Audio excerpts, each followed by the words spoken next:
Oke, baik rekan-rekan semua, pada hari ini kami dari mantan pimpinan KPK dan mantan pegawai KPK ya hari ini datang gitu ya untuk memberikan ya semangat kepada pegawai KPK ya karena mereka sudah terbebaskan gitu ya dari ketua KPK yang kemarin sudah ditetapkan menjadi tersangka.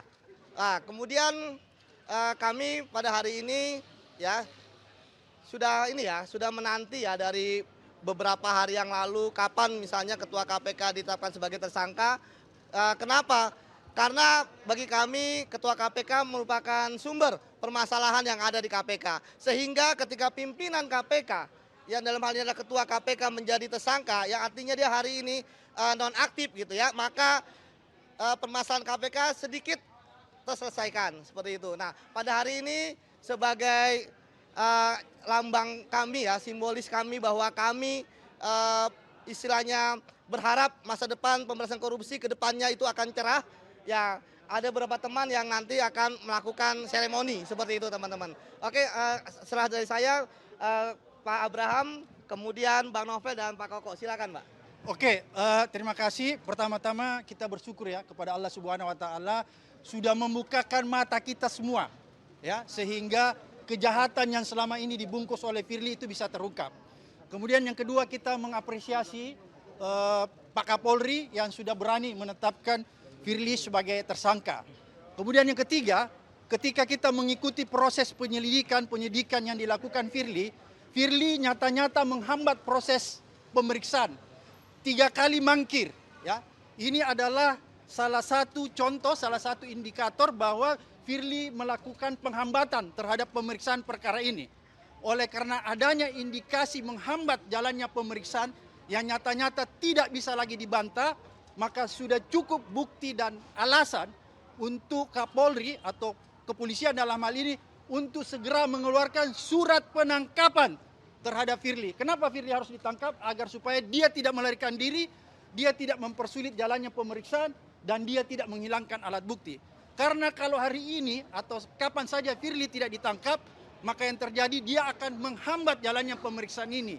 Atau bisa juga dia melarikan diri. Oleh karena itu, sekali lagi kami mohon kepada pihak kepolisian untuk segera mengeluarkan surat penangkapan kepada Firly agar supaya Firly segera dibawa ke kepolisian dan dilakukan pemeriksaan.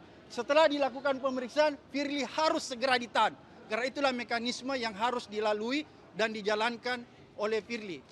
Dan yang keempat, sekali lagi bahwa momentum ini adalah momentum untuk membersihkan KPK dari penjahat-penjahat yang berada dan bercokol di dalam yang selama ini merusak marwah pemberantasan korupsi dan merusak kelembagaan KPK.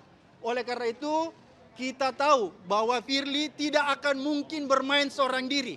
Oleh karena itulah, maka menjadi tugas PR kepolisian untuk membongkar siapa-siapa saja yang terlibat selain Firly. Karena kita khawatir jangan-jangan ada unsur komisioner lain yang juga terlibat di dalam kasus-kasus pemerasan, gratifikasi, dan penyuapan. Oleh karena itulah momentum ini menjadi momentum membersihkan KPK.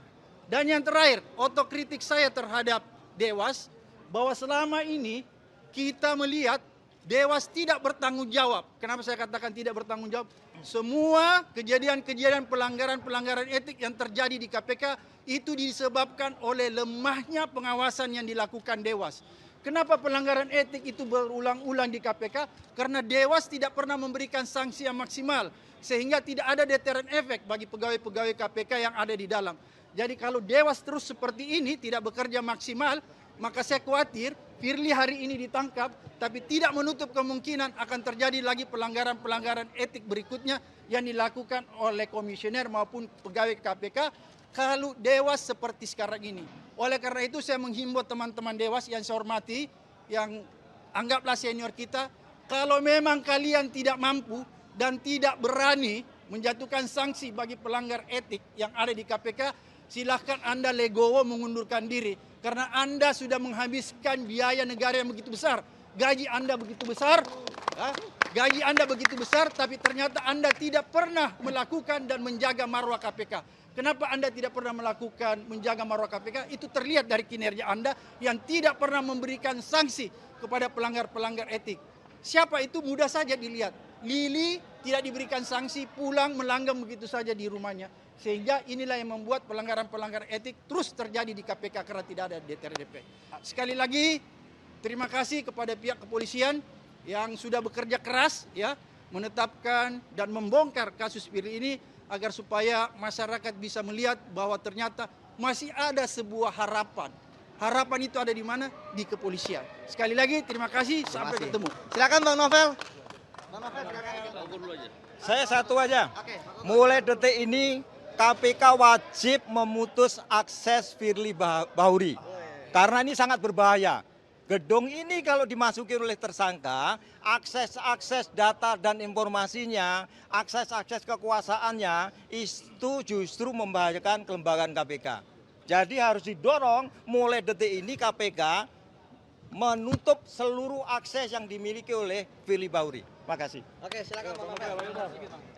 Baik, terima kasih. Tadi sebagaimana disampaikan sebelumnya bahwa kehadiran kami di sini karena kami ingin harapan pemberantasan korupsi tetap diletakkan di KPK. Oleh karena itu, KPK yang diyakini ada melakukan praktek-praktek korupsi yang dilakukan oleh orang-orang yang tidak bertanggung jawab harus segera diselesaikan dan diusut semuanya. Karena masih banyak kejahatan-kejahatan lain yang itu perlu untuk dibereskan sehingga KPK-nya bisa tidak disandra. Dan yang berikutnya tentunya kita lihat tadi kemarin disampaikan oleh Pak Abraham Samad bahwa orang yang memahami hukum pastinya yakin bahwa ketika ada orang berani berbuat kejahatan tidak pidana korupsi di level yang tertinggi, yaitu pemerasan, pastilah diyakini dia sudah sering berbuat kejahatan-kejahatan tidak pidana korupsi lainnya seperti suap, gratifikasi, dan banyak lain lagi. Oleh karena itu tentunya proses yang ditangani oleh Polri sekarang kita harapkan bisa mengusut tuntas perbuatan-perbuatan lainnya. Tentunya kita apresiasi kepada Polri yang telah melakukan tugasnya dengan baik, dengan cara jujur dan objektif. Tapi tentunya adanya dugaan bahwa pimpinan KPK lain yang terlibat itu juga harus dilihat bahwa sebagai kemungkinan. Dan juga adanya pegawai-pegawai KPK atau pejabat di KPK yang terlibat hal-hal serupa itu juga harus dilihat sebagai resiko-resiko yang harus diantisipasi. Walaupun demikian, saya tentunya selama ini menyampaikan kritik kepada Dewan Pengawas karena Dewan Pengawas sangat jauh dari harapan untuk melakukan tugas dan kewajibannya melakukan pengawasan. Tapi dalam kasus ini tentunya kita bisa lihat salah satu-satunya yang menjadi harapan untuk bisa melihat dengan lebih jelas ke KPK adalah Dewan Pengawas. Hari-hari kemarin kita melihat Dewan Pengawas begitu takutnya sama Firly Bahuri. Karena banyak kasusnya Firly Bahuri tidak ditangani dengan benar. Oleh karena itu sekarang apakah Dewan Pengawas mau menyelesaikan tugasnya dengan label sebagai seorang pengecut? Tentu ini suatu hal yang sangat memalukan. Maka Dewan Pengawas harusnya bisa mengambil peran untuk melihat atau meminta para insan di KPK, para pegawai KPK untuk mau memberikan laporan, memberikan informasi atas praktek-praktek dugaan korupsi lainnya. Kita berharap Dewan Pengawas bisa membantu membersihkan KPK. Kalau Dewan Pengawas pun dengan kondisi seperti ini tetap diam saja, tidak melakukan tindakan apa-apa, maka Dewan Pengawas akan mendapatkan label yang jelek sekali atas dirinya mereka. Jadi Dewan Pengawas jangan mengambil posisi yang sangat buruk, karena mereka adalah orang-orang yang seharusnya dihormati, selama ini punya kredibilitas baik.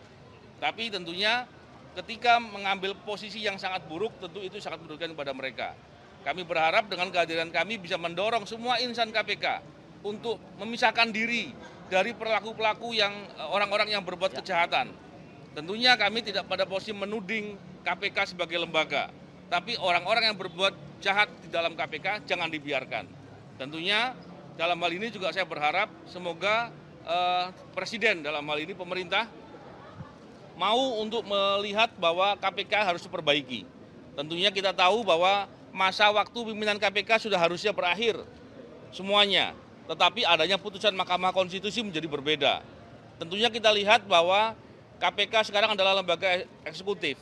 Sehingga Pak Presiden semoga beliau melihat ini sebagai hal penting untuk dilakukan upaya perbaikan. Karena kalau tidak ada upaya itu hanya dibiarkan saja, saya khawatir KPK akan sulit untuk memperbaiki diri dan itu akan menjadi sulit bagi kita untuk meletakkan harapan pemberantasan korupsi yang baik. Saya kira itu kita akan menyampaikan aksi dengan lebih terang kepada kawan-kawan semuanya. Terima kasih.